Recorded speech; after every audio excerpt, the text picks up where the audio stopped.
Hello everyone, welcome to Need for Speed. Today I'm unveiling our drift build. This is a Mercedes W212 chassis, E350 2009 to 2010 model. It has a V6 naturally aspirated petrol engine. And I'll show you what all we have done in this car. First thing, every drift car needs a perfect cooling system. We have bypassed all the cooling system from the front. In the rear, this is our setup that cools the gearbox. This is the setup that cools the steering wheel, and this is the combined coolant for the steering wheel, the steering pump and the gearbox. This is our, over here, this is our steering oil reservoir. This is our coolant just for the engine. This is a twin radiator setup in the back. We have a dedicated cooler for the gearbox. We have a dedicated cooler for the steering.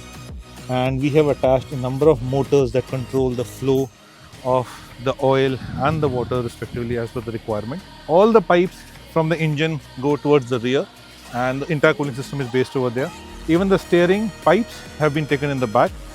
On top of that, in the engine we have added a purge system, so it can take extra vapors from the fuel tank. It gives an extra boost. We have upgraded the spark plugs, we have changed the ignition system, we have upgraded the coils, we have upgraded the fuel system. We have increased the size of the manifold. We have changed the air mass, so it can produce more and more horsepower. It still needs a little bit. I mean, we are still trying to work it on making into a kind of a semi-manual gearbox. It's a fully automatic gearbox, but we are trying to make sure that we can hold on to the gears. We can bring it to neutral whenever we want. We're still building onto that part. This is our entirely owned house-made system. This is basically controlling each and every aspect of the car. Like if I turn on, this will turn on its main power. We have separate temperature sensors for our cooling system. We have separate sensors for our gear. We have bigger sensor for our steering pump. It has a dedicated drift mode.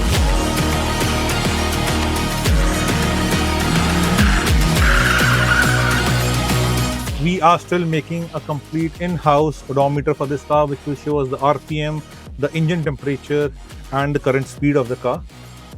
This is a direct booster which works with the vacuum system. It's completely in-house made and it works perfectly. This car has been modified a lot. It has a lot of wiring changes, it has a lot of fuel changes, and with these things this car is going to be pushed to its limit all the time on a drift track. With fun comes the risk factor also. To keep it safe, we have added a number of kill switches in the car.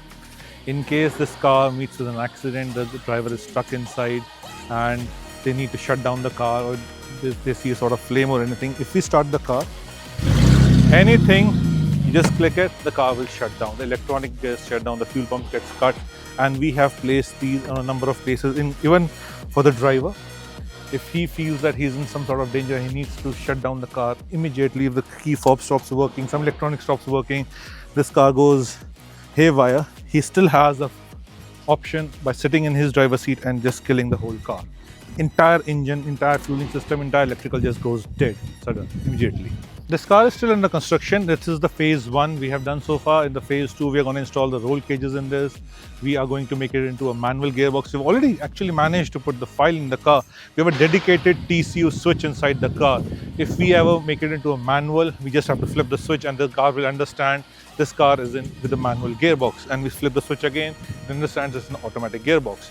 So we have the option, let's say for any particular track day, the customer wants to just remove the automatic gearbox, install the manual, we can do it. We do not have to change the software or anything. This car is already programmed to do that.